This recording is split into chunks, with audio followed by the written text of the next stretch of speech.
the woman who stepped off the stagecoach in Harlan Creek, Colorado, in the autumn of 1878, had been warned about exactly one man, and that warning had come from 3 separate mouths before the wheels of the coach had even stopped turning in the dust.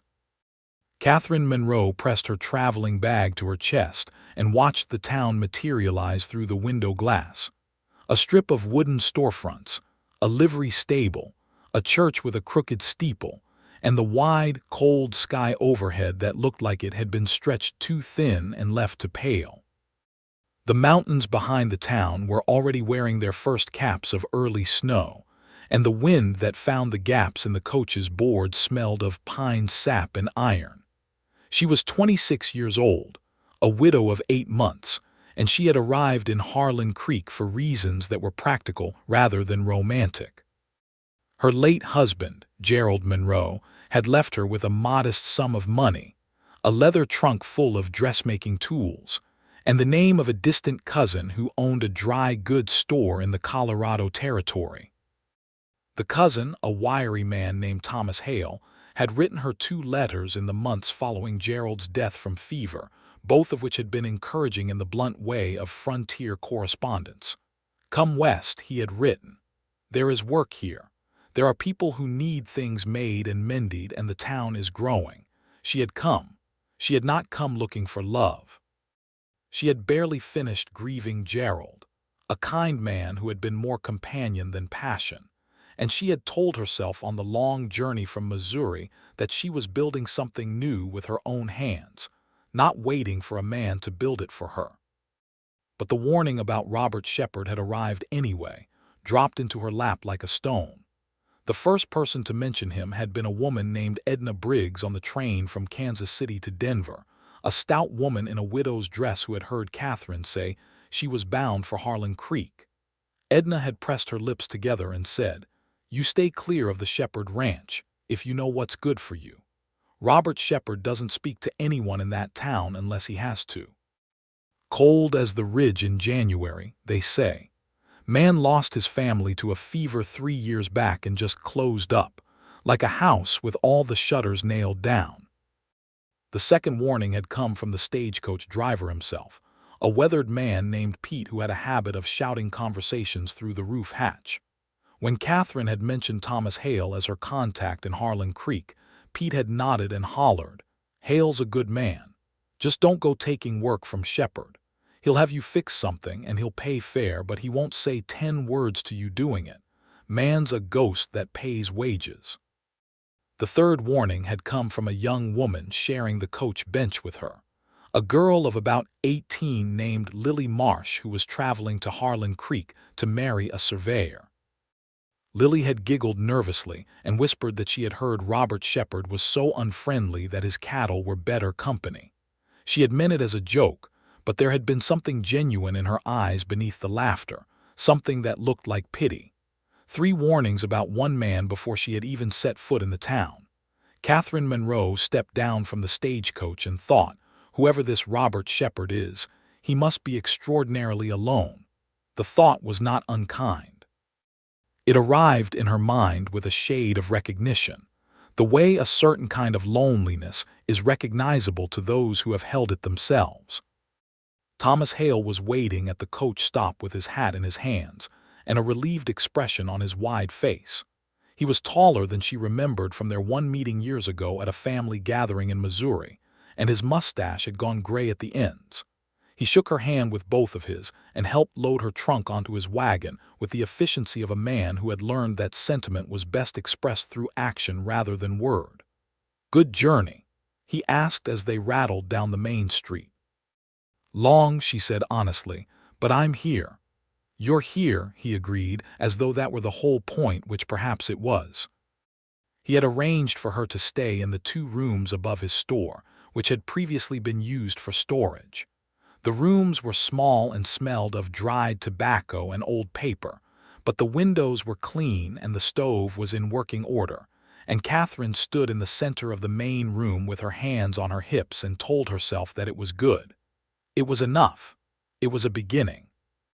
Thomas's wife, a brisk, capable woman named Helen, brought up a pot of stew that evening, and spent an hour explaining the social geography of Harlan Creek with the precision of a military commander. The Denton family owned the bank. The Harrigan brothers ran the saloon and were best avoided after sundown on Saturdays. Dr. Price was the only physician within 40 miles and was overworked and underpaid. The school teacher, Miss Abrams, had been trying to organize a library for 2 years and always needed help. The church ladies gathered on Wednesday mornings and would include Catherine if she expressed even modest interest. The dry goods store where Thomas conducted his business sat at the center of town and served as something of a community hub. Catherine listened carefully and stored everything away. She asked about the surrounding ranches and farms, because she understood that in a town like this, the outlying land was as much a part of the community as the buildings on the main street. Helen told her about the Morrison spread to the north, the Delacroix cattle operation to the east, the small farms clustered along the creek. She paused when Catherine asked about the western ridge. "That's shepherd land," Helen said, and her voice shifted, not unkind but careful, the way you'd talk about a sore tooth. "Robert Shepherd. He runs about 200 head, good rancher, pays his accounts here at the store on time, never more trouble than that. He keeps to himself. Has since his wife and son passed. Margaret and the boy, little Daniel. Fever took them both in the spring of '75. Catherine was quiet for a moment. "That's a terrible thing to carry," she said. "It is," Helen agreed. "And some men carry grief by leaning on their neighbors, and some men carry it by walking out so far from everyone else that they forget how to walk back." She looked at her hands. "Robert Shepherd is the second kind." Catherine nodded slowly and thought no more about it that night. She had a life to build, and grief, her own and other people's, was something she understood well enough to know it was not solved by thinking harder about it in the dark. She was busy within a week. Thomas had already spoken to several women in town about her dressmaking skills, and she found herself with 3 commissions by the following Monday. A wedding dress for Lily Marsh, who had indeed arrived and was now glowing with the particular radiance of a young woman in love and terrified in equal measure. Alterations for Edna Briggs's daughter, who had grown 4 inches since her last good dress was made. And a set of curtains for Dr. Price's office, which was bare and cold, and which the doctor was convinced caused his patients additional anxiety. She set up her workstation in the rooms above the store, pushing the table to the best window light, and began each morning with coffee and the sound of the town waking up below her, the creak of wagon wheels on packed dirt, the call of voices, the occasional whinny from the livery. It was not Missouri, but it was alive and she was part of it, and that was something. The first time she saw Robert Shepherd, she almost missed him entirely. It was a Thursday in late October, cool enough that her breath showed in the early morning air, when she stepped down to Thomas's store to collect a bolt of muslin that had come in on the supply wagon. The main street was quiet. It was early enough that most of the town was still at breakfast, and the only sound was the wind moving down from the mountains and the distant knock of hammer on wood from somewhere near the livery. She was crossing back toward the stairs with the muslin under her arm when she saw the man at the hitching post. He was tall, genuinely tall, with the kind of height that came with an economy of movement, as though he had long since learned that his reach was longer than other people's, and he didn't need to extend himself unnecessarily. He wore a dark coat, trail-worn but clean, and a hat pushed back from a face that was angular and weathered in the specific way of men who spent most of their days outdoors in high-altitude sun and wind. He was loading a supply of goods into the bed of a buckboard wagon, flour, it looked like, and some hardware. He moved with quiet efficiency, each motion deliberate and complete. He hadn't noticed her. She might have gone up the stairs and thought nothing of it, but then one of the flour sacks shifted badly in his grip, and he caught it with a single fluid motion that said more about his reflexes than a dozen fancy demonstrations could have, and she paused for just a moment too long. He looked up, His eyes were dark brown, nearly black at this distance, and they moved to her face with the same directness he applied to everything else. He didn't smile. He didn't frown. He simply looked at her the way a man looks at something new in a landscape he knows well, noting it, cataloging it, and then returning to his work. He looked away before she did. She went up the stairs with the muslin and told herself that the brief skip in her chest was simply the cold air making her heart work harder. Thomas mentioned at supper that Robert Shepherd had come in for his monthly supplies, and that he had also purchased a full winter's worth of hardware, hinges, nails, a new axe head. "More than usual?" Helen asked. "More than usual," Thomas confirmed. "Said he's been cutting wood, stacking it for winter." "He always stacks enough for his own use," Helen said. "He stacked enough for 3 winters," Thomas said, and they left it at that. Catherine said nothing, but she found herself thinking later about a man on a ridge cutting wood with the same methodical quiet she had seen in his handling of the flour sacks, cutting wood for a winter that hadn't arrived yet, stacking it carefully, preparing for something with the patience of a man who had decided that patience was all he had left. She didn't see him again for 2 weeks. When she did, it was at a different angle entirely. The church in Harlan Creek held a harvest supper on the first Friday of November, and Thomas and Helen had insisted she come. It was a community event, they said, and a chance to meet the people she hadn't yet encountered in the normal run of her work. She put on her good brown dress, the best thing she had made for herself in years, fitted well and trimmed with a narrow band of deep blue at the collar, and she walked to the church with them through the cold dark, the stars overhead thick and bright in the way that only high country stars could be.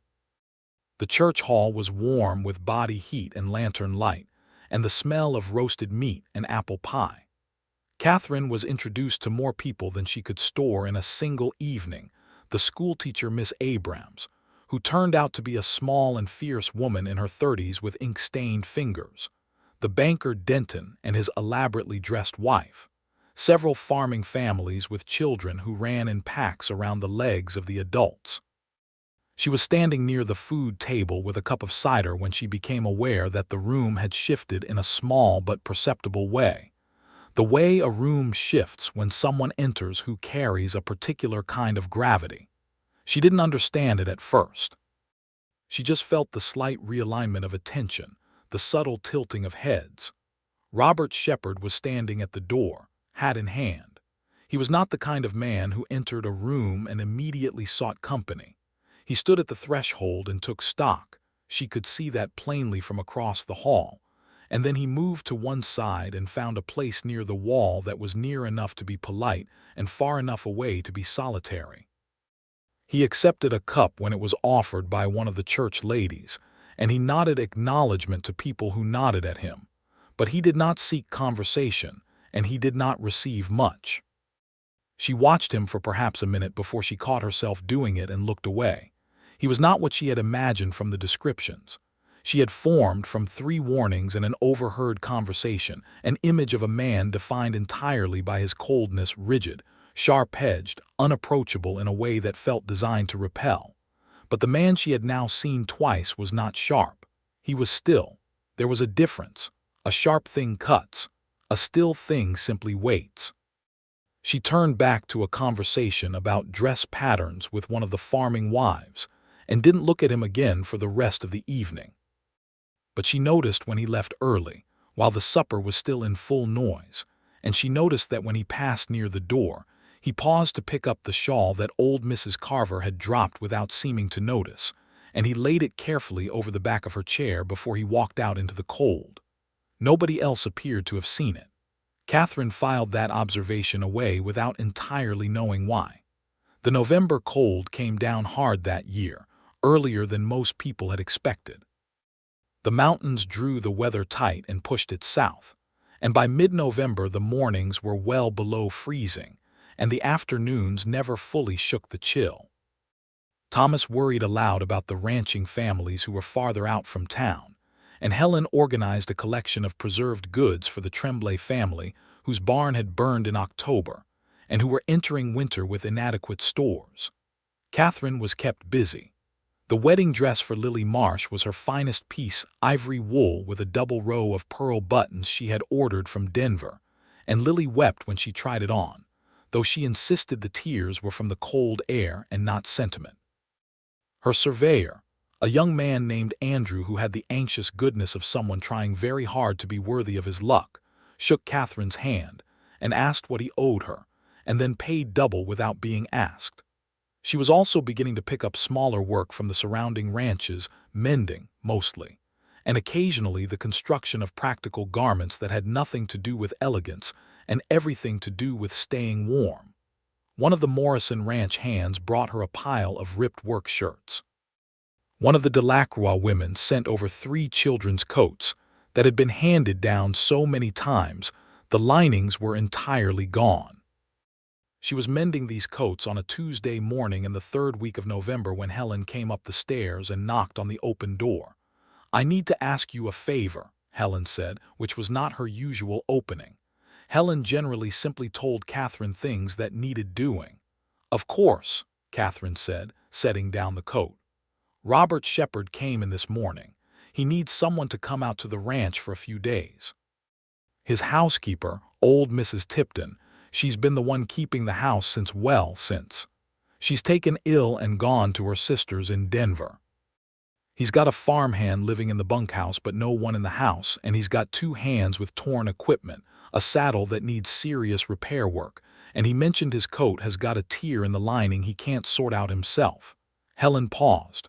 "Thomas told him about your work. He said he'd pay fair, better than fair, actually."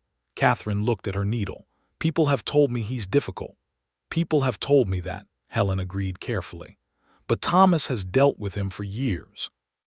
He's not cruel, he's not a drinker, he's not volatile, he's just quiet, very quiet, and I think the quiet has grown into a habit he doesn't know how to break." "How far is the ranch?" 4 miles up the West Ridge Road. Takes about 40 minutes in a wagon. Thomas would drive you out and bring you back each evening, or if the work runs long, there's a small room in the house that Mrs. Tipton used." Catherine thought about this for a moment. She thought about a man stacking wood for 3 winters. She thought about a shawl laid gently over an old woman's chair. She thought about the fact that she was a practical woman, and practical women did not turn down fair pay out of reluctance to sit in a quiet room. "I'll go tomorrow," she said. Thomas drove her out the next morning in the buckboard, the horse's breath making clouds in the cold air, the road climbing through pine and scrub oak and open meadow toward the ridge.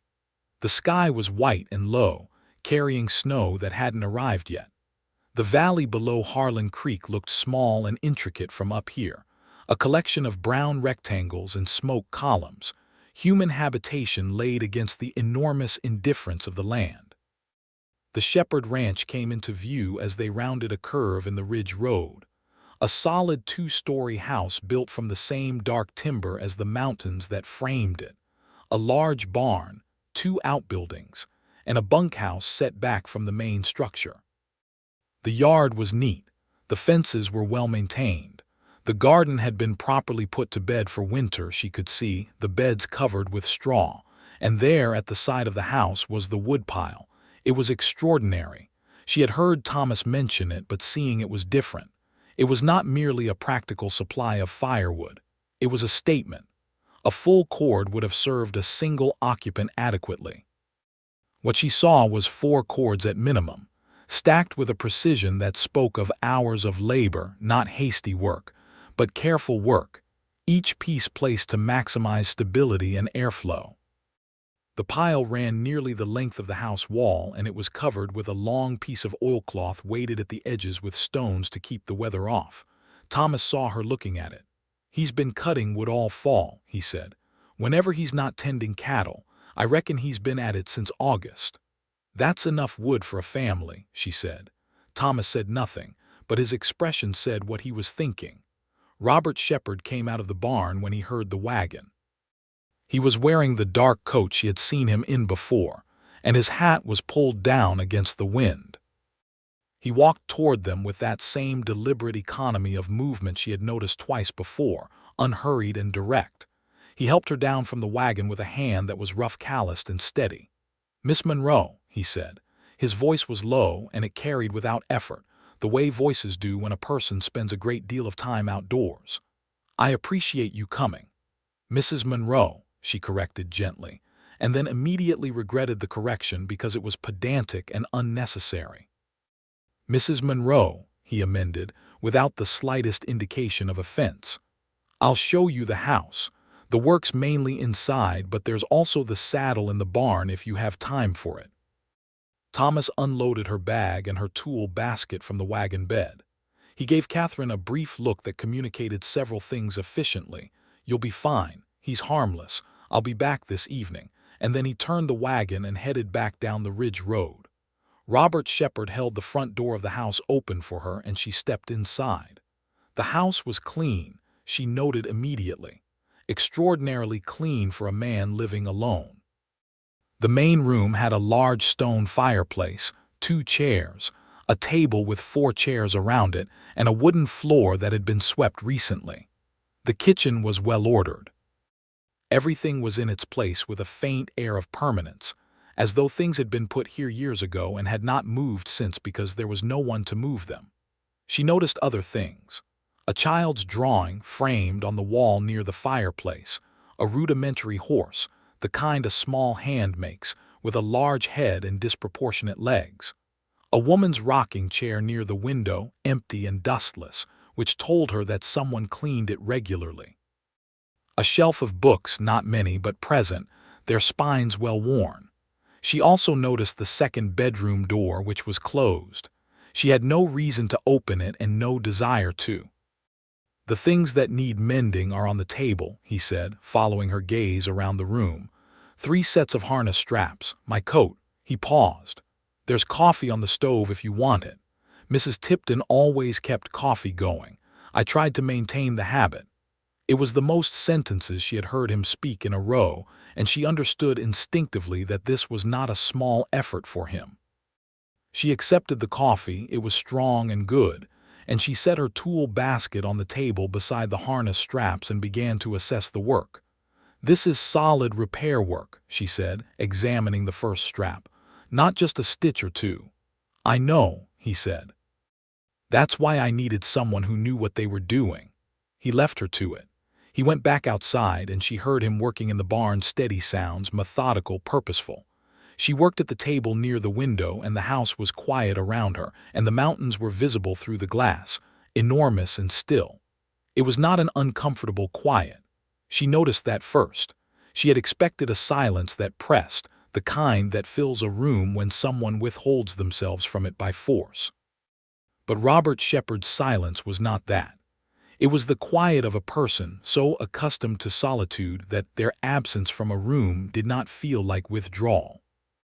The house simply was what it was, and she was in it, and neither fact seemed to require commentary. She worked through the morning, mending the harness straps with strong waxed thread, each stitch drawn tight and even. She was good at this work, not only the dressmaking but the practical mending, the functional repair. Gerald had always said she could fix anything given thread and enough patience, which had been both a compliment and an accurate observation. Robert came in at noon. He set a pan of beans and salt pork on the stove, the kind of simple, practical food that told its own story about a man cooking for one, and he served it without ceremony on 2 plates and set one in front of her without being asked. "Thank you," she said. He sat down across from her and ate. He ate the way he did everything, quietly, without waste.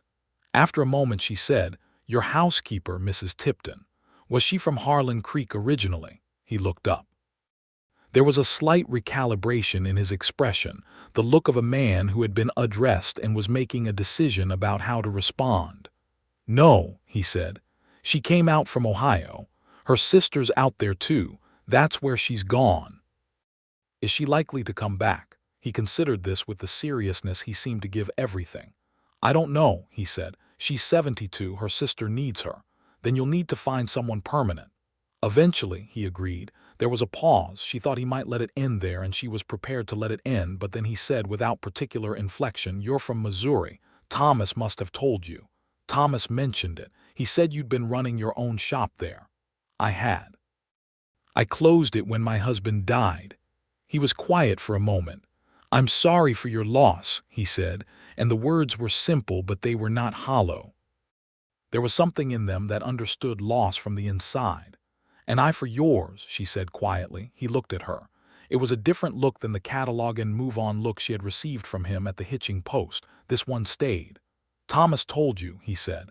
Helen told me. She didn't say it as gossip. She said it as a way of explaining, of helping me understand the shape of things here. He looked at his plate. The shape of things, he repeated. Yes, that's about right. She didn't push the conversation further. She cleaned her plate, thanked him again, and returned to the harness straps. He went back outside. But something had shifted, small and foundational, like a stone moved from a path. She finished the harness straps by mid-afternoon and turned to the coat.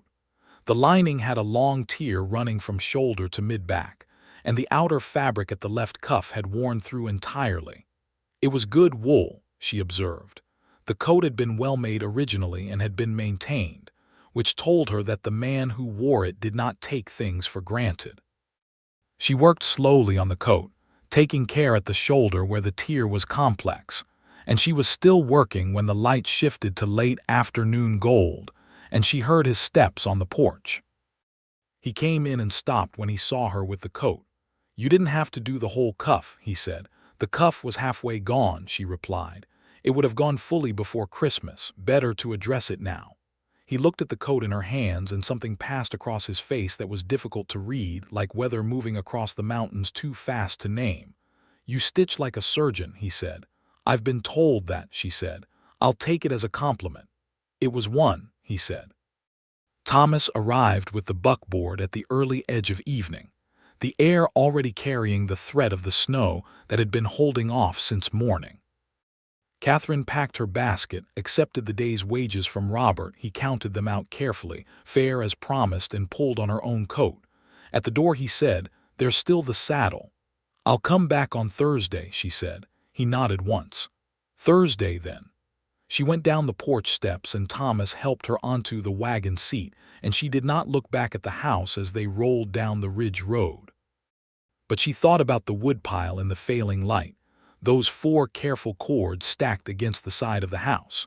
She thought about a man who had been preparing for a winter that a single person would never require so much warmth to survive. She thought about it all the way back to Harlan Creek, and she did not say any of it aloud, and she was honest enough with herself to know that she was beginning to think about it in a way that had nothing to do with practicality. On Thursday, she went back.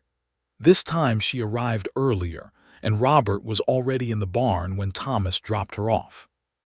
She let herself into the house with the familiarity of someone who has been trusted with a space, put the coffee on, and assessed the saddle, which had been brought in from the barn and left on the workbench near the back door.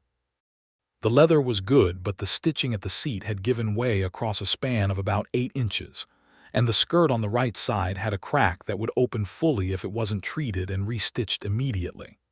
She got to work. He came in at mid-morning, not for coffee, but because his hands were occupied with something that turned out to be a large flat piece of leather he had cut from a hide, and he needed to punch holes in it with an awl at the workbench. He took the far end of the bench from her without comment, and they worked in the same space, not exactly side by side but not distant, the way 2 people can share a room when they have each independently decided that the other's presence is not an intrusion. After perhaps 20 minutes, she said, because she was curious, and because she was finding that with this man, direct questions did less damage than careful circumlocution. What is that for? Leather patch for the bunkhouse door, he said. Wind comes through the bottom. Johnson, my hand, he's been blocking it with a rag. This will hold better. You make repairs for your ranch hands yourself. He works hard, Robert said, as though that explained it entirely, and she supposed it did. She turned back to the saddle. The repair was meticulous work, drilling new holes carefully to preserve the structure of the leather, drawing the thread through with a harness needle that she had brought from her own kit, because it was better than anything she had seen in his. The motion was repetitive and satisfying, and she fell into the quiet rhythm of it. After a while he said, "You don't seem like you came from a small town originally." She looked up. "What makes you say that?" "The way you move through a place," he said, "like you're deciding how much of yourself to give it." She was genuinely surprised. That's an astute observation for someone who doesn't say much. He looked at the leather in his hands. "I say enough," he said. "I just don't say what doesn't need saying." "I grew up in St. Louis," she said. "My father was a tailor. I learned the craft from him. I moved to a smaller town when I married Gerald and we built something there. I think I got used to building." She paused. "Then there was nothing left to build with, so I came here." He was quiet for a moment, and then he said, "My family came out here in '69. Built the ranch from nothing, just the land and the materials we could get our hands on. Margaret and we spent 2 years building before we felt settled." He spoke her name steadily, the way you say a word you have said 10,000 times and don't flinch from anymore, even though it still costs something each time. She was from Pennsylvania. She thought Colorado would kill her. Instead, she loved it. Said the sky here was more sky than she had ever seen. He stopped and his hands were still on the leather. "She sounds like a woman worth knowing," Catherine said. "She was," he said, simply. "Completely." She finished the saddle at midday and he examined her work with the same thorough directness he gave everything, running his thumb along the stitching lines, testing the seat. "That'll last another 10 years, he said, and it was high praise from a man who understood the work. They ate the noon meal together again. This time he had made cornbread, which was better than it had any right to be, and she told him so. "Mrs. Tipton taught me," he said. "She said I was the most apt student she'd had because I followed instructions without improvising." That sounds like a very specific compliment. From her it was. She improvised everything and half of it was a disaster. There was something almost warm in his voice when he spoke of the old housekeeper. A fond exasperation that was the first sound she had heard from him that was fully without restraint. She laughed, and the laugh surprised both of them, not because laughing was strange, but because it belonged in this room, in this particular quiet between these two particular people. He looked at her after the laugh faded, and the look was not cataloging anything. It was something else, something more careful and more present, and she felt it the way you feel a fire after coming in from the cold, in the hands first, then the chest. She looked down at her cornbread and said nothing, and he said nothing, and outside the wind was picking up its conversation with the pines.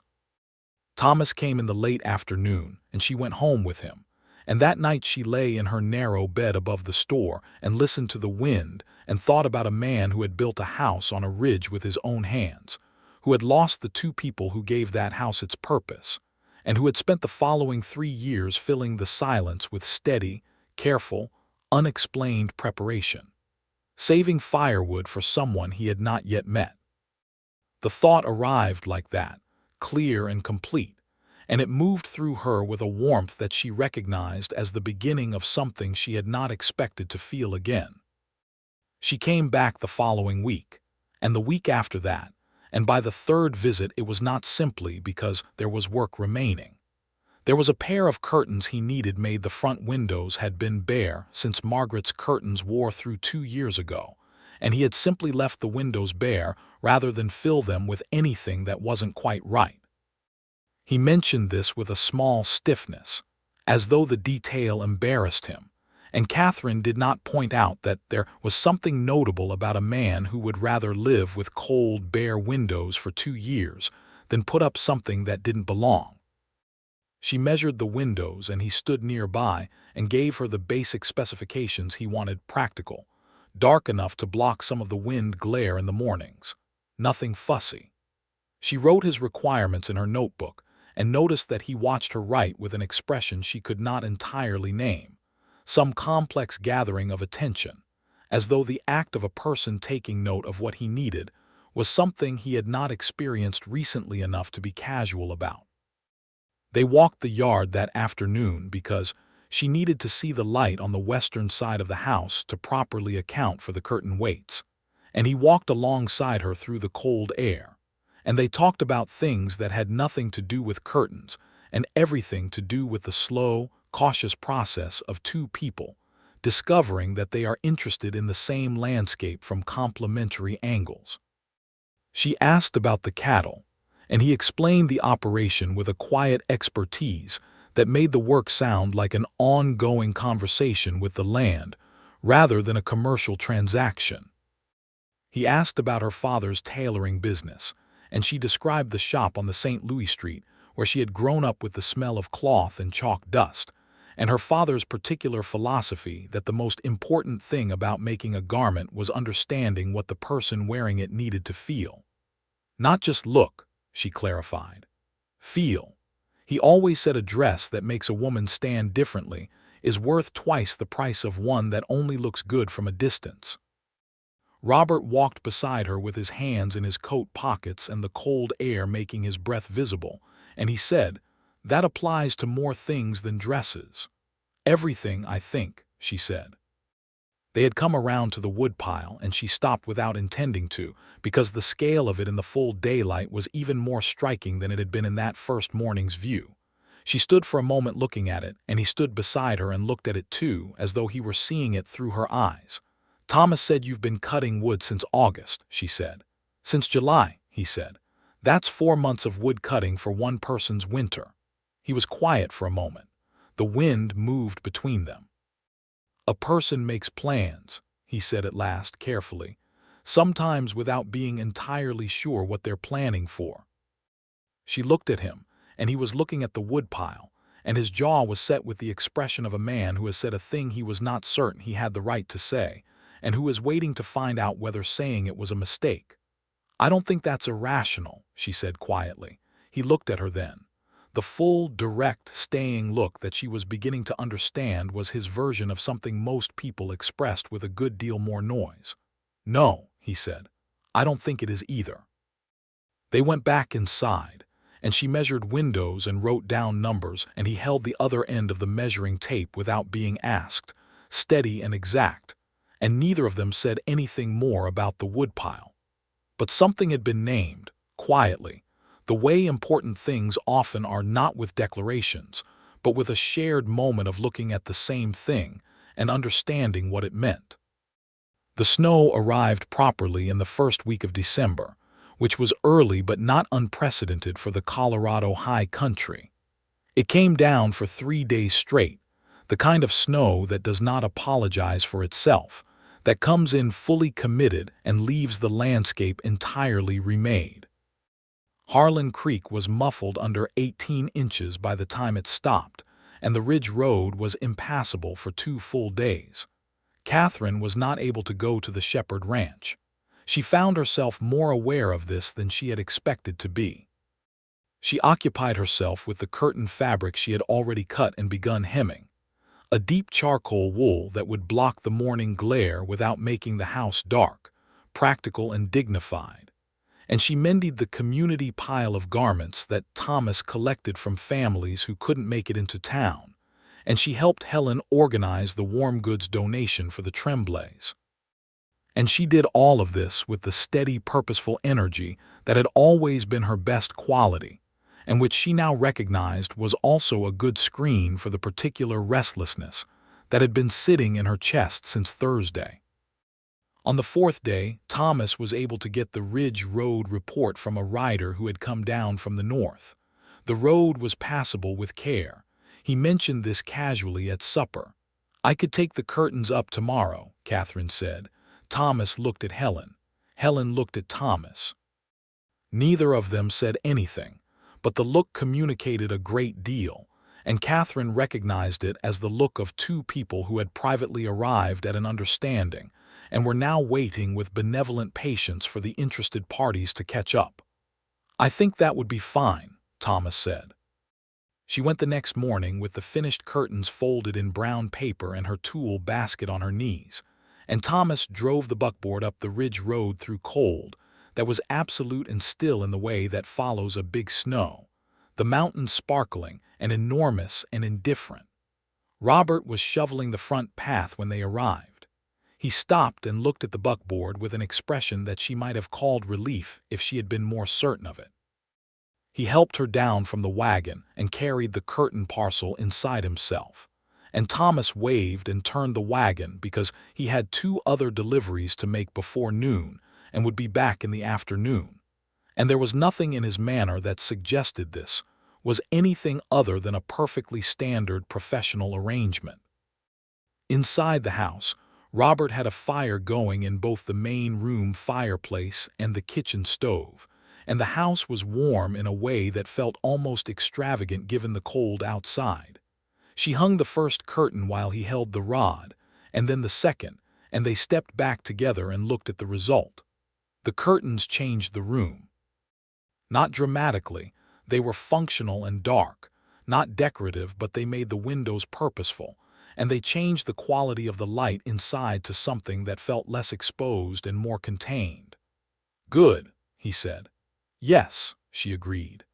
They hung the remaining windows, and by midday the house had a different character, something that was moving incrementally from maintained but empty toward inhabited.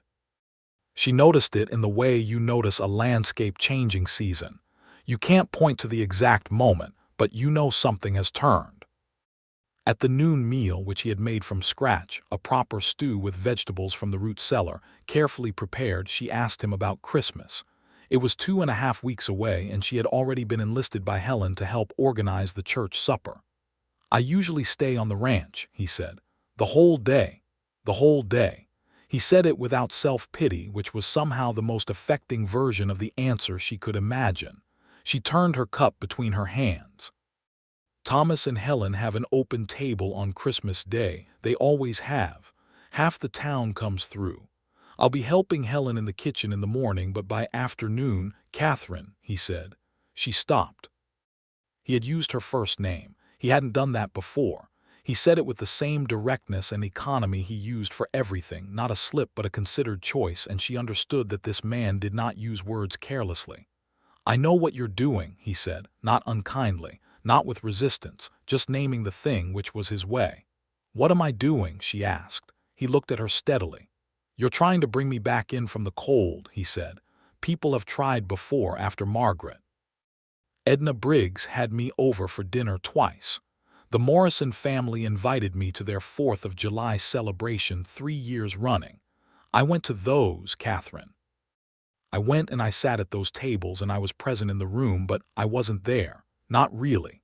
"I know," she said quietly. "So I don't know what makes you think he stopped." And the stopping was different from his usual pauses. It was not the measured silence of a man who says only what needs saying. It was the silence of a man who has arrived at a sentence he doesn't know how to finish, because finishing it would require acknowledging something he hasn't yet fully permitted himself. She waited. "I don't know what makes you think it would be different," he said finally, "except that it already is." The words settled into the room like the snow settling outside, quietly and with complete finality, and she felt them in her chest with a precision that had nothing to do with the fire in the stove. "It already is for me too," she said. He looked at her for a long moment with that full, staying gaze, and she held it without looking away, and the fire in the stove was the only sound in the room. Then he nodded once, the way he agreed to things that were real and important, and he refilled her coffee cup. She came back the week before Christmas with a reason she had constructed carefully. There was a riding jacket he had mentioned needing that was beyond simple mending, a full reconstruction. And this time when Thomas dropped her off, the old rancher looked at the smoke from 3 chimneys of the Shepherd house and the neat shoveled paths and the woodpile under its careful oilcloth, and he said, quietly and to himself, "Good, good." Catherine spent the day at the workbench with the riding jacket, and Robert came and went from the barn, and they talked intermittently throughout the day in the unhurried way of people who are no longer rationing their words with each other.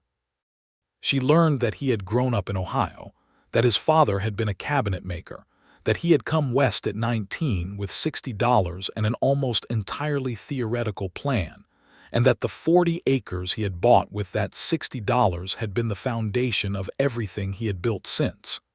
He had been 23 when he married Margaret and 25 when they broke ground on the house. He was 36 now. She was 26 and felt, in the context of the life he had built and lost and was slowly, carefully rebuilding, that the difference in their years was not a gap so much as a different kind of distance traveled. She learned that he had read most of the books on that shelf 3 or 4 times, Dickens and Scott, and some volumes on natural philosophy that had belonged to Margaret. She learned that he had the unusual combination of an instinct for silence and a genuine curiosity about everything he turned that silence toward. She learned that he was not cold. He was warm the way the ridge at January is warm, not immediately apparent, not surface warmth, but deep in the rock where the sun has been stored all summer. And if you knew how to find it, it was the warmest thing for miles. She was finishing the riding jacket's second sleeve when he came in from the barn and said, without preamble, "There's a dance in Harlan Creek on Saturday, before Christmas. Thomas mentioned it." She looked up. "There is. Would you go with me?" he said, and it was not precisely a question. It was too deliberate for a question, more like a statement of intention presented for her consideration. "Yes," she said. "I would like that." He nodded, and the expression on his face was the most open thing she had seen from him. A brief, unguarded warmth that was there and then was controlled, and then was there again in a lesser form in his eyes for the rest of the afternoon. The dance was held in the church hall, the same space cleared of its supper tables and strung with extra lanterns, the floor swept and powdered. A trio of musicians, a fiddler, a guitar player, and a man with a mouth harp, occupied the corner and played with the enthusiastic imprecision of people who knew the joy of making music better than its technical execution, which was exactly right for the occasion. Robert Shepherd arrived at Thomas and Helen's house to collect Catherine at the stated time, with his good coat on, the one she had repaired, the lining now solid and the cuff rebuilt, and his hat in his hand. Helen opened the door and looked at him with the expression of a woman who has invested some measure of personal hope in an outcome, and is gratified to see it arriving on schedule. Catherine came down in her brown dress with the blue trim, which she had pressed carefully, and Robert's eyes moved to her face with that direct clarity and stayed there. And he said, "You look very well," in a voice that communicated that this was a considered understatement rather than a compliment he was comfortable amplifying in present company. She took his offered arm, and they walked to the church hall through the cold, clear night, under the great flat splash of stars that were thicker and brighter at this altitude than anything she had seen in Missouri, and she thought that the sky above the Colorado mountains was indeed more sky than she had ever seen, and she understood for the first time what Margaret had meant, and she understood also that there was something right and particular about understanding it with this man beside her. The hall was warm and loud, and full of people who were clearly aware of the significance of Robert Shepherd arriving with a companion, and who were managing their awareness with varying degrees of social grace. Lily Marsh, glowing in her recently married state, appeared at Catherine's elbow within 30 seconds and squeezed her hand with an expressiveness that communicated multiple sentences in a single gesture.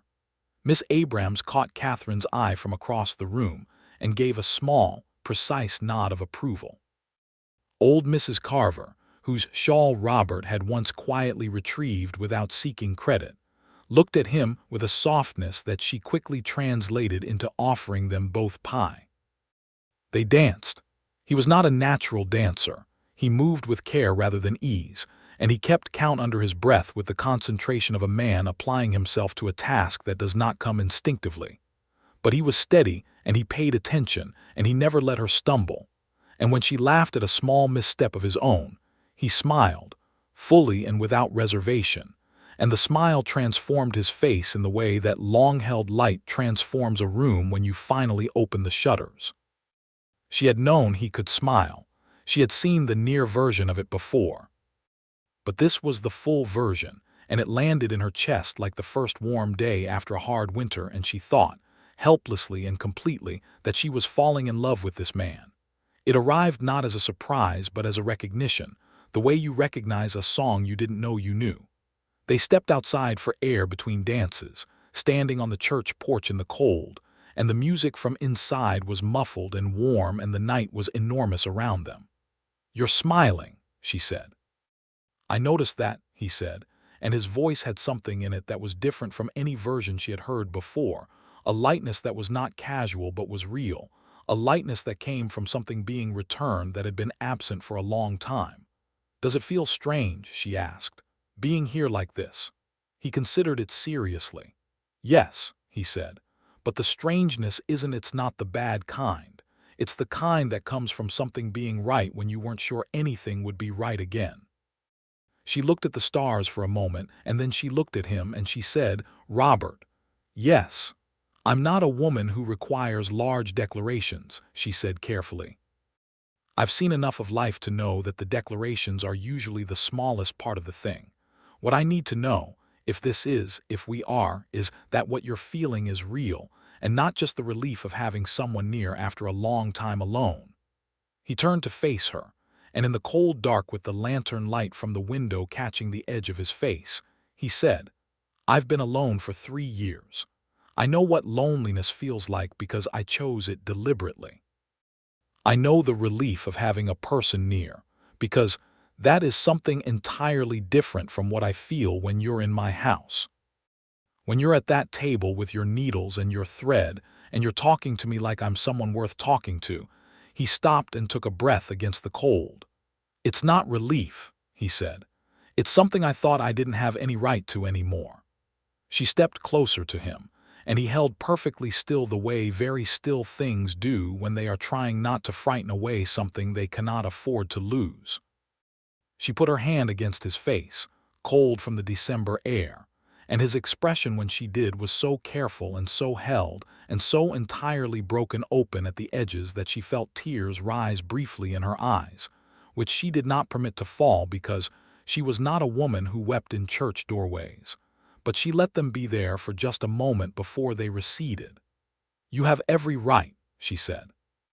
He turned his face slightly into her palm, just barely, just enough to be unmistakable, and that small, private gesture said everything that either of them would have needed several speeches to convey. They went back inside and they danced again, and this time he didn't count under his breath. The weeks between that Saturday and Christmas were filled with the particular intensity of two people who have recognized something important and are now trying to understand its shape without dismantling it by looking too hard. Robert came into Harlan Creek twice on errands that were plausible but not urgently necessary, and on both occasions he came to the store and spoke to Thomas about regular business, and then came up the stairs to Catherine's rooms and sat with her for an hour drinking coffee and talking the way they had learned to talk at his kitchen table, carefully at first and then not carefully at all. He told her about Daniel. He told her about his son, 4 years old when he died, a serious and curious child who had already shown an aptitude for fixing small broken things, who had followed his father around the ranch with total absorbing attention. He told her slowly and with the precision of a man who has ordered his grief carefully over years so as not to be destroyed by it, and she listened without offering comfort that wasn't asked for, which she understood was what he needed to be heard in the full weight of it, not managed. She told him about Gerald. She told him honestly, not the marriage of grand passion that she had not had, but the marriage of genuine affection and companionship and mutual effort, and the grief of losing it, which was real even without the kind of devastation she heard in Robert's voice. She told him she had learned in Gerald's illness that she was capable of being harder than she knew, and that she had spent the 8 months since his death working to soften back from that. He listened with the quality of attention he brought to everything, and when she finished, he said, "You don't seem hard to me." "I'm working at it," she said. "It's working," he said. Christmas Day came cold and brilliant, the sky the particular blue that Colorado produced after a cold snap, hard and clear and so intensely colored it seemed constructed rather than natural. Catherine helped Helen with the cooking in the morning, and the Hale house filled with people throughout the day, the warm noise of the community gathering and eating, and the children playing complicated games around the legs of the adults. Robert arrived at midday. He stood at the door with his hat in his hands and an expression that was simultaneously determined and uncertain, the expression of a man who has decided to come back in from the cold and is now standing in the doorway discovering that the hardest part was not the decision, but the first step. Helen took his coat. Thomas handed him a cup of something hot. Old Mrs. Carver called to him from across the room, and he went over and sat with her for 20 minutes, and Catherine watched from the kitchen doorway and felt something in her chest expand with a warmth that had nothing to do with the stove. He found her eventually, naturally, the way water finds its level, and they stood together by the window with their cups and watched the snow on the main street and the children making footprints in the white, and talked about nothing in particular in the way of two people who are entirely comfortable in the same silence and only speak when the speaking adds something to it. When the afternoon crowd thinned and the light started shifting toward the long blue dusk of a winter Colorado evening, he said, quietly, "Come back with me." She looked at him. "For supper," he said. I've been preparing." He said it with a slight stiffness that told her the preparation had been careful and perhaps more elaborate than he normally permitted himself. She asked Helen to tell Thomas she'd get a ride back the following morning, and Helen said of course with her eyes carrying considerably more warmth than was strictly required for a simple logistical reply. The ride up the ridge road in Robert's buckboard in the blue Christmas dusk was one of the finest things Catherine could remember. The cold was absolute but not cruel, and the pine trees on either side of the road held their snow in the way of things that understand the weight of what they carry. And above the ridge the first stars were beginning, and beside her Robert held the reins with the easy practiced competence of a man in his own territory, and she felt the particular peace of being in the right place in the company of the right person. The house was warm. He had left a fire burning in the main room and the kitchen stove going, which meant he had planned this before leaving for town, had known when he left that morning that he was going to ask her to come back, and had prepared accordingly. On the kitchen table there was food. He had been cooking since early morning, she could tell. A proper roast chicken with potatoes and winter greens from the root cellar. Fresh bread that was only slightly irregular in shape but was warm and real. And on the sideboard, a small custard pudding that was clearly Mrs. Tipton's recipe and clearly more difficult than it looked, based on the number of attempts suggested by the flour residue still on the counter that he had not entirely managed to clean. She looked at the table and then at him and could not speak for a moment. "Sit down," he said gruffly, which was his way of saying something he didn't have the words for. She sat down. They ate Christmas supper together in his kitchen with the fire going, and the curtains she had made blocking the winter darkness, and the mountains outside enormous and close under their blanket of snow, and they talked for 2 hours without the conversation ever losing its thread. He had put a candle on the table, just one, but present, which was not a thing she imagined he did when he ate alone. After supper he showed her a thing he had been working on in the barn, which he had not mentioned before, a set of shelves he was constructing for the main room, solid and well-joined, with a decorative inlay of lighter wood at the top that spoke of his father's cabinet-making in the way that skills learned in childhood persist in the hands, even when the mind has moved on. The shelves were beautiful in the plain, functional way of things made by a person who understands both the purpose and the worth of their work. "For books," he said, "and whatever else gets put on them." She understood, standing in the lamplight of his barn with the smell of fresh-cut wood around her, that this man had been building for a long time. Building and stacking and preparing, steadily and without expectation of the specific outcome, simply because the building was how he expressed the hope he couldn't otherwise articulate. The firewood against the house wall, the shelves in the barn, the curtains on the windows. She turned to look at him, and he was watching her with that full, direct, steady regard that was not cold and had never been cold, that was on the contrary one of the most warmed things she had experienced in a long time. "Robert," she said. "Yes. I think I'm in love with you." The silence that followed was 1 beat long, and then he crossed the small distance between them in 2 steps and took her face in his rough, careful hands and kissed her with the entirety of 3 years of patience and preparation and quiet, accumulated warmth.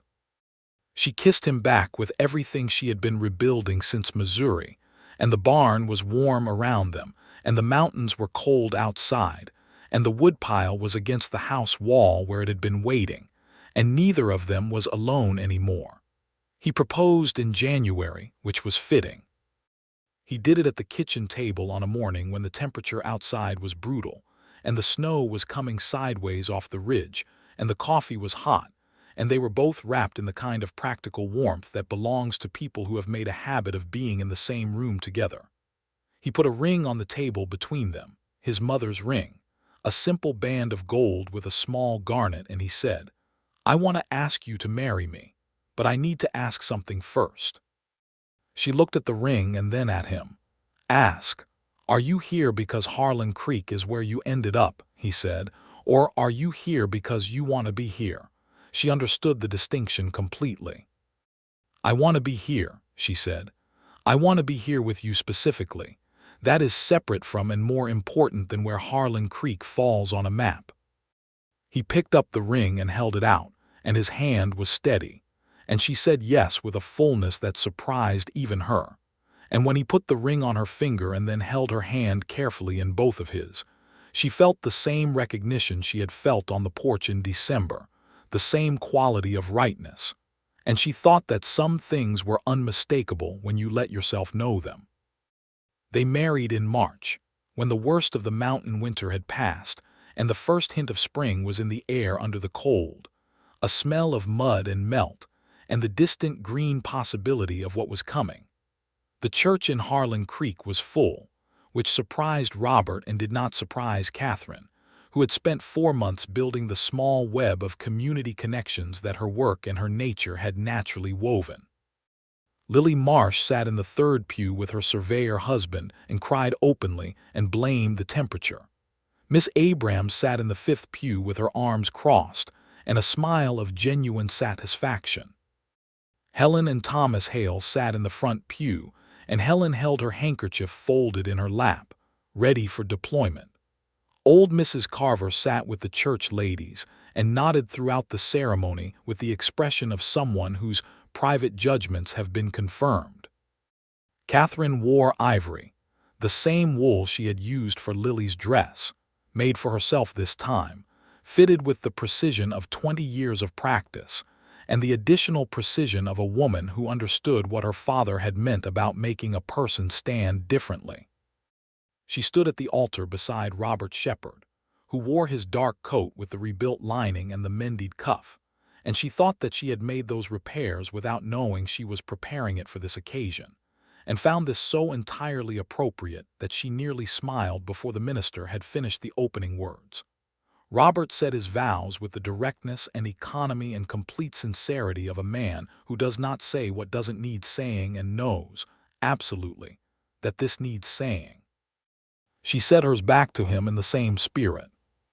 When the minister pronounced them married, Robert took her hands in both of his and looked at her with the open, unguarded expression she had first seen at the Christmas dance, and had since come to understand was the full version of him, the version that existed beneath all the careful quiet, the version that he had been holding in reserve for a very long time. After the ceremony, at the supper in the church hall that had transformed itself from winter cold to the warmth of a genuine celebration, Robert stood at one edge of the room with a cup of punch and watched the party with the expression of a man who is fully present in a room for possibly the first time in several years. Catherine circulated and laughed and ate and was embraced by women she had known for 4 months but who felt, in the way of frontier communities that build bonds fast and strong, like people she had known much longer.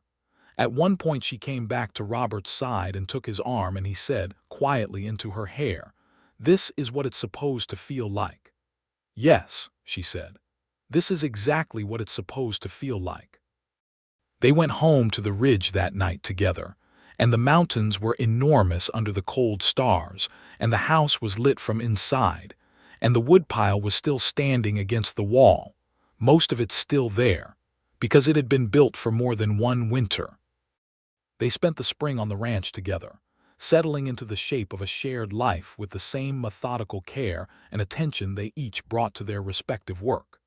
Catherine set up a sewing space in the house's second bedroom, which had been bare since Margaret's things were packed away 3 years ago, and she did this with Robert's permission and her own care, not overriding the past but building in the space beside it, which was the only honest way to do such things.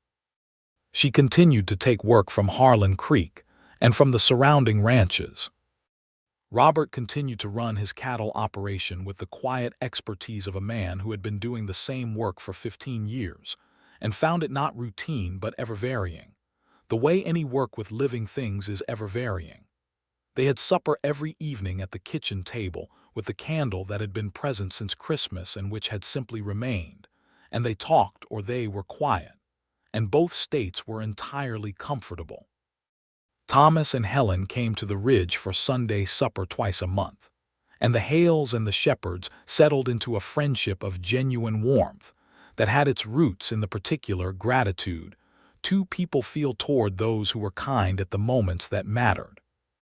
Miss Abrams got her library organized by June, and Catherine donated a full afternoon a week to helping catalog the books, and Robert donated 3 volumes from his own shelf and was observed by Catherine, through the window of the library building, standing outside for a full minute after depositing them with an expression that said he was doing something that required a small courage.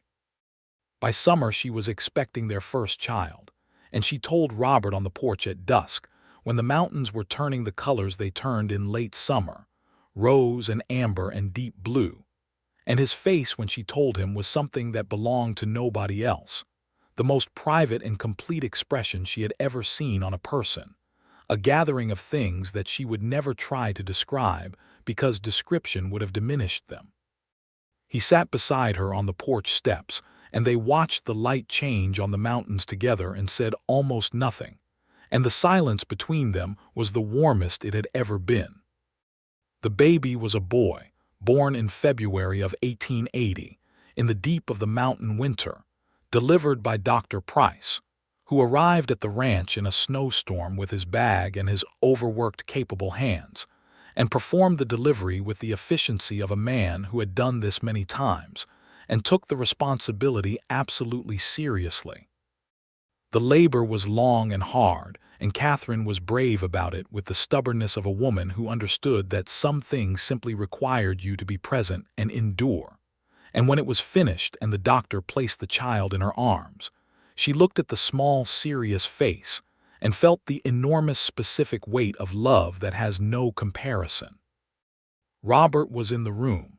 He had refused to be anywhere else, which had slightly surprised Dr. Price until he saw the quality of Robert's attention and the steadiness of his hands when he was needed, and then the doctor simply accepted him as another pair of hands in service of the work. When Catherine was settled and the doctor had gone to the kitchen to warm himself, Robert sat on the edge of the bed and looked at the baby in her arms, and his face was entirely open, fully without guard, and she saw in it the man who had lost a son and the man who had spent 3 years preparing for something he couldn't name, and the man who had stood in the January cold on the church porch and said that the strangeness wasn't the bad kind. "He needs a name," she said. "Yes," he said. "I was thinking," she said carefully, "William for my father." She paused, "and Daniel as a second name." Robert was quiet. Then very quietly, "William Daniel Shepherd, if you want that." He looked at her over the head of the child, and there were things in his eyes that had been there since Christmas and that had been building since the first morning. She sat at his kitchen table and turned the cup between her hands, things that only grew and did not diminish. "I want that," he said. William Daniel Shepherd slept in the cradle that Robert had built in November, before the birth, in the barn, with the same careful joinery he brought to everything, and it sat next to Catherine's side of the bed in the room that now fully belonged to both of them, And in the night when the baby woke, she heard Robert's breathing change even before she fully woke herself.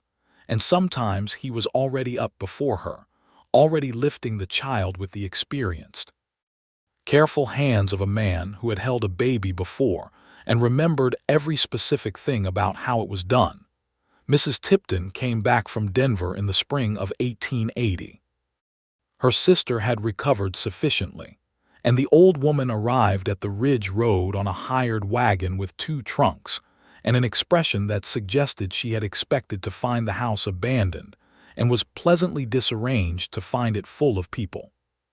She met Catherine with the wariness of a woman who had run her own domain, and then met William with the expression of a woman who immediately transfers all territorial claims to the nearest infant, which Catherine had expected and for which she was largely grateful.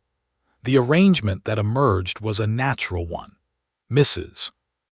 Tipton occupied her previous room and took charge of the kitchen on the mornings when Catherine's work demanded her attention at the sewing table, and Catherine occupied the house with the confidence of someone who had made it her own from the inside while still making room for everything it had been before. It was not always easy, and it was always real, and those were the same thing in Catherine's understanding of how a life is built. Lily Marsh, now Lily Harrison, came to the ranch for tea in April, her baby daughter on her hip, and she looked at Catherine's life with an expression of genuine satisfaction that had nothing to do with comparison and everything to do with the pleasure of seeing a person properly placed. "You look different than when you got off that coach," Lily said. "I imagine I do," Catherine agreed. "You were so composed," Lily said, "like you'd packed everything up and closed the lid." "I had," Catherine said. "And now you've unpacked it. Most of it," Catherine said, "the good things." Robert came in from the yard while they were talking, deposited his hat on the hook, looked at Catherine across the kitchen with the look she had been receiving for over a year now and still felt with full force each time, poured himself coffee, and sat down at the table with the easy ownership of a man in his own home, and Lily watched all of this with a small private smile that she tucked away before Catherine could comment on it. The summer of 1880 was a good one. The cattle were healthy. The dressmaking work continued. She had, by now, built a genuine business from the Ridge, with Helen acting as her go-between in town for clients who couldn't make the trip up, and she was earning enough that it was genuinely her own enterprise rather than supplemental income. The distinction mattered to her, and Robert understood this without being told, because he was a man who had built his own thing from $60 and a plan, and he understood the importance of a person having something they had made themselves. They rode together on Sunday mornings when the weather was good, along the Ridge Road and up toward the higher meadows where the cattle grazed in summer, and these rides were the luxury they allowed themselves in a life that was otherwise busy and purposeful. She had learned to ride properly. She had known the basics before, but here she learned the mountain version, the way of reading terrain and pace and the moods of the high country, and she took to it with the quick adaptability that had always been one of her better qualities. On one of these rides in July, with William safely asleep in Mrs. Tipton's capable care and the mountains in their full summer splendor around them, Catherine pulled up at the edge of the high meadow where the view opened entirely valley below, peaks above, the town of Harlan Creek visible as a distant pattern of brown and gray against the green, the whole territory spreading out in all directions in the way that only makes sense to the body when you're in it, when you're standing at altitude, and the scale is not an abstraction but a physical fact pressing against your skin. She sat on her horse beside Robert and breathed the high, clean air and said, "I'm glad I came here." He looked at the view and then at her and said, "I'm glad you came here." "The woman on the train said you were cold as the Ridge in January," she told him. He looked at her with a slightly lifted brow.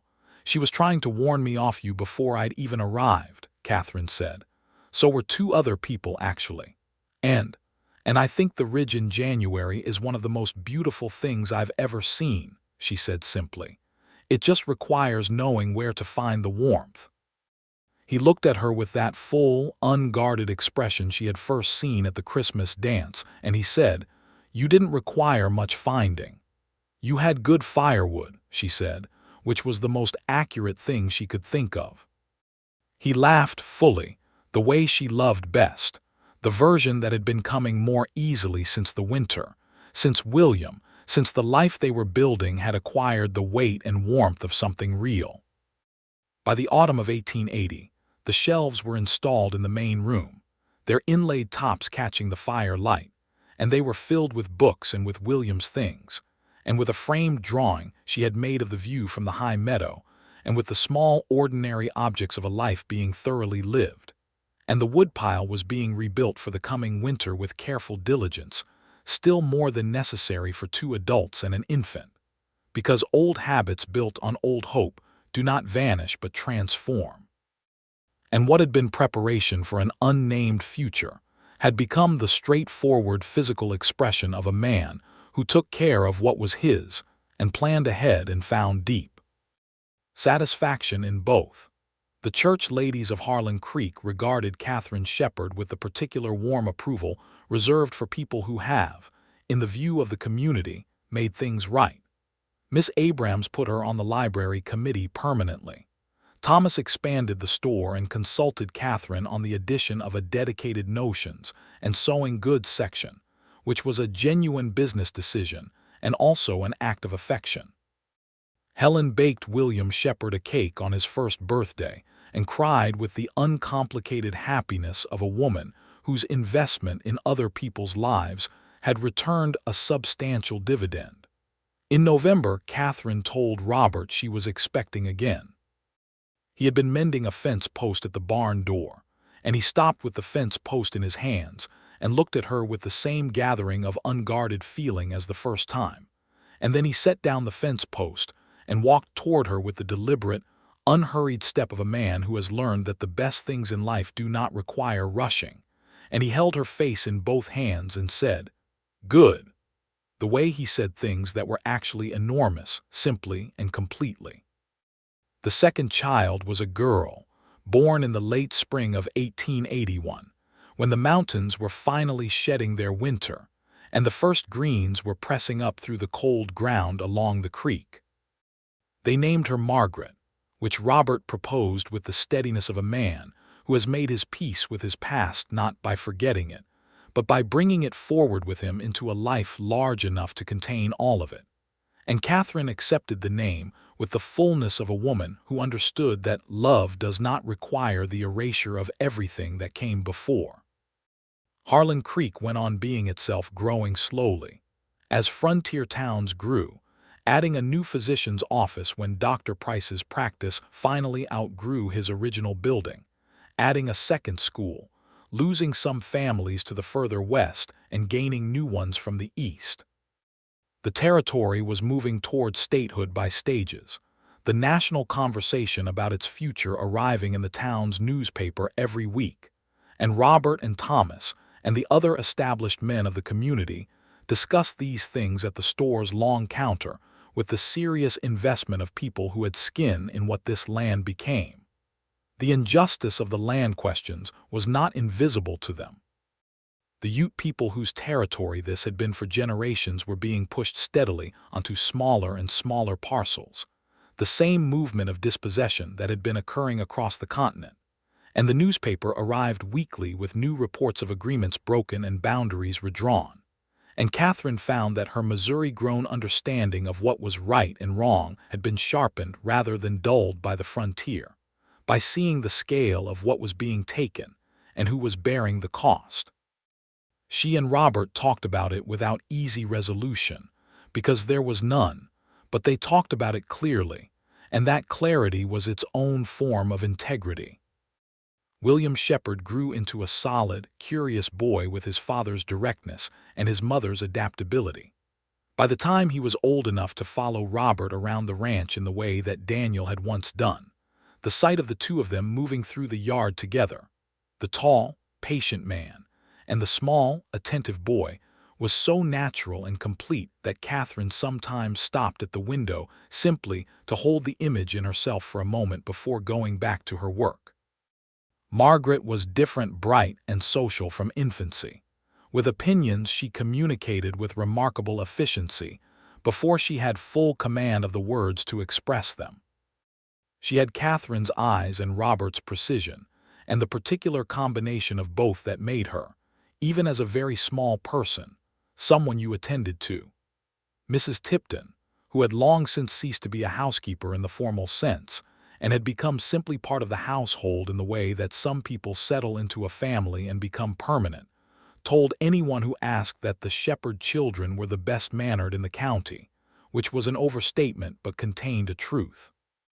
Catherine built her dressmaking business into something that reached well beyond Harlan Creek. By 1882, she had clients in 2 neighboring towns and a working arrangement with a Denver shop that sold some of her finer work to buyers she never met, but whose taste she somehow intuited with the same accuracy her father had always brought to fitting a garment to a person's actual needs. She kept her workroom at the ranch, and she kept her tools, and she kept the precise, satisfying hours at the table by the good window light, and this continuity of work and purpose in the midst of her changed life felt like a gift she had given to herself.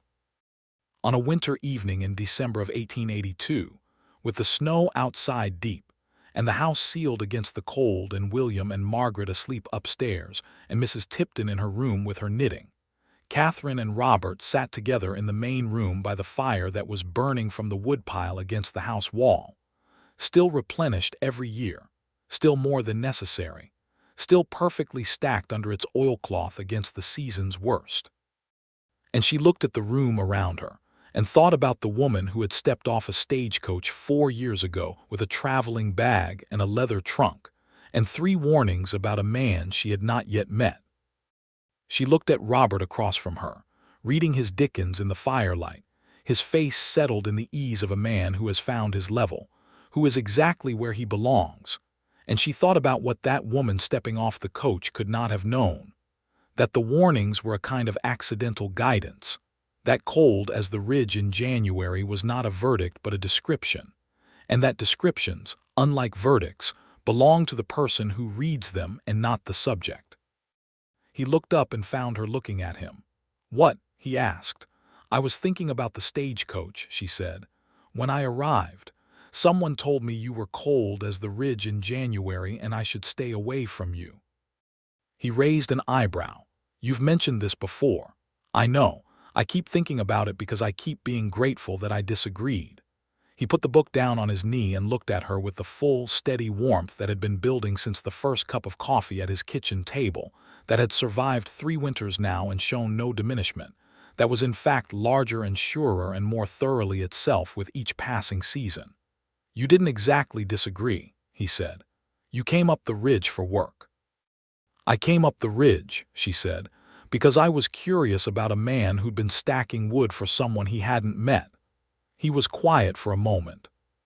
Then, with the small, precise smile that she had learned was his version of laughing without reason and the best expression on his face in all its range, he said, "I didn't know that's what I was doing." "I know," she said. "That's what made it worth believing." The fire was warm between them and the mountains were outside in the dark, and the snow was deep, and the wood was stacked, and the children were asleep upstairs, and the shelves held books and small ordinary objects and a framed drawing, and everything they had built and collected between them in 4 years of a life being made from 2 lives' worth of material, carefully and without waste, the way the best things are always made. She got up and crossed to him, and he made room for her in the chair beside him, the way he always did, automatically and without fuss, because there was always room, had always been room, had perhaps always been room in the specific shape of this particular life for the specific shape of her.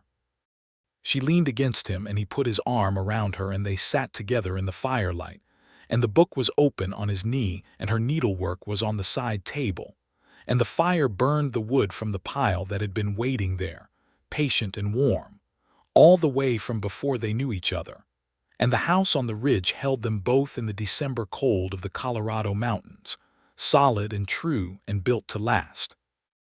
Outside, the stars above the ridge were thick and brilliant, more sky than either of them had seen before coming here, more sky than either of them needed to see anywhere else.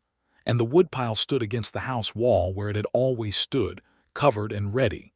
The most honest thing either of them could think of to say about the kind of love that doesn't announce itself but prepares and waits and keeps the fire going for the person it has not yet met. They had met. The fire was going. Everything else was simply living, which they did very well together for a very long time.